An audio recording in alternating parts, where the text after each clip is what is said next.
morning and welcome to Tribune News on Q. We are live on Daily Tribune's Facebook page, Tribune on YouTube, and at Daily Tribune Official on TikTok.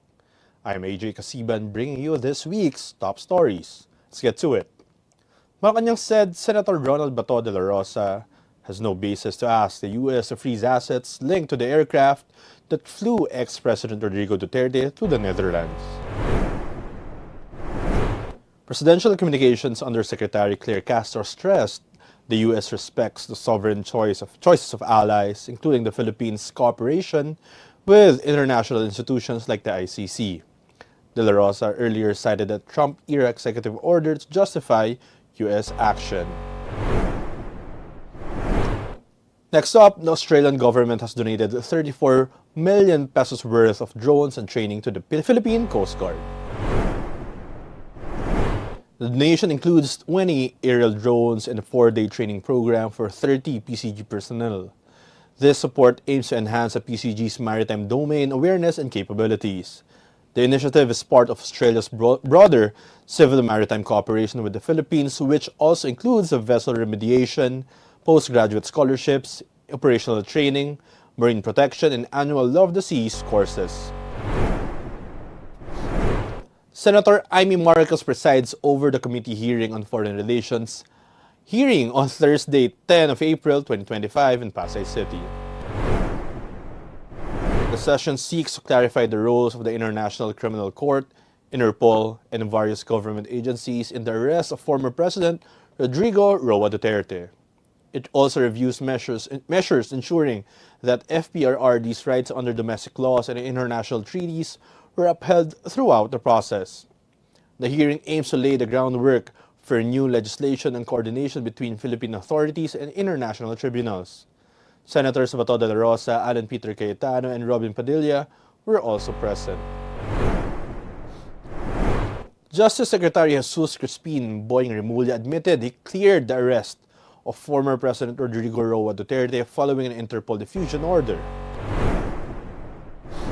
At a Senate hearing, Remulla cited Republic Act 9851 as legal basis and denied it was an extradition.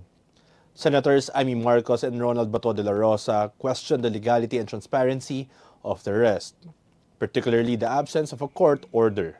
Remulla invoked executive privilege when pressed on who gave the final order, sparking a further debate on accountability and the limits of executive secrecy. Nearly 20 years after the killing of journalist Robert Ramos, police have arrested the national most wanted suspect in Lanao del Norte. Identified only as Jalal, the suspect was caught on April 4 in Sapad Town, CIDG Director Major General Nicolas Torres said. Halal had evaded capture since Robert Ramos, a katapat broadcaster, was gunned down in Cabuyao, Laguna in 2005.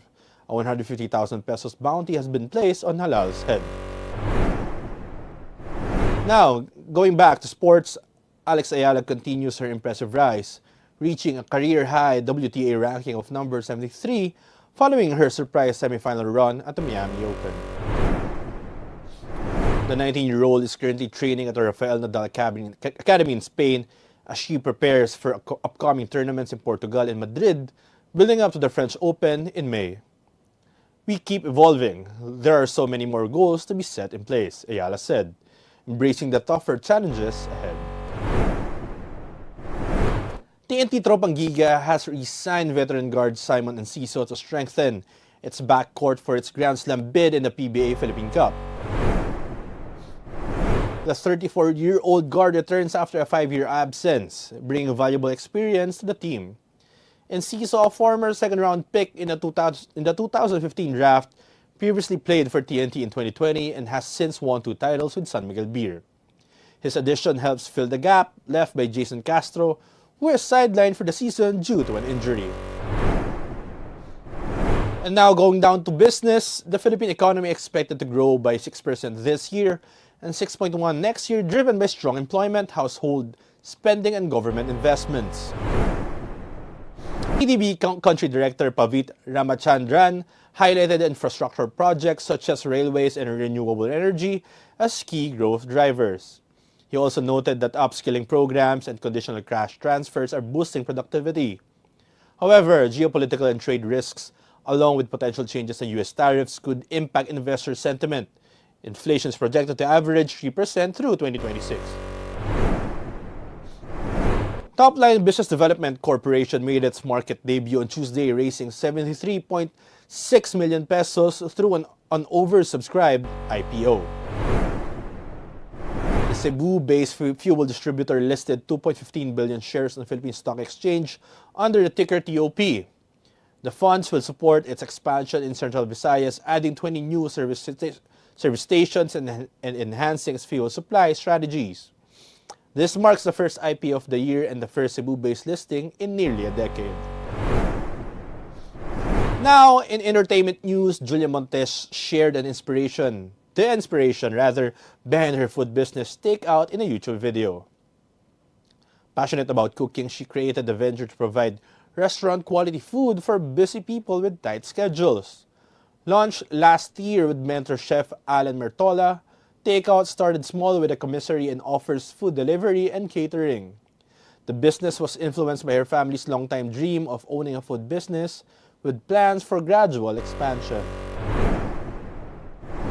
Alright, and that's your top stories for this week. Catch us live tomorrow again at 11 a.m. on Daily Tribune Facebook page, Tribune on YouTube, and at Daily Tribune Official on TikTok for your week's entertainment wrap-up, and at 4 p.m. on Jairo Tirada's Facebook page and YouTube channel for DTT Show with Alvin Ignacio and Alex Brosas. I'm Alvin Kasiban once again, and this has been Tribune News on Cue.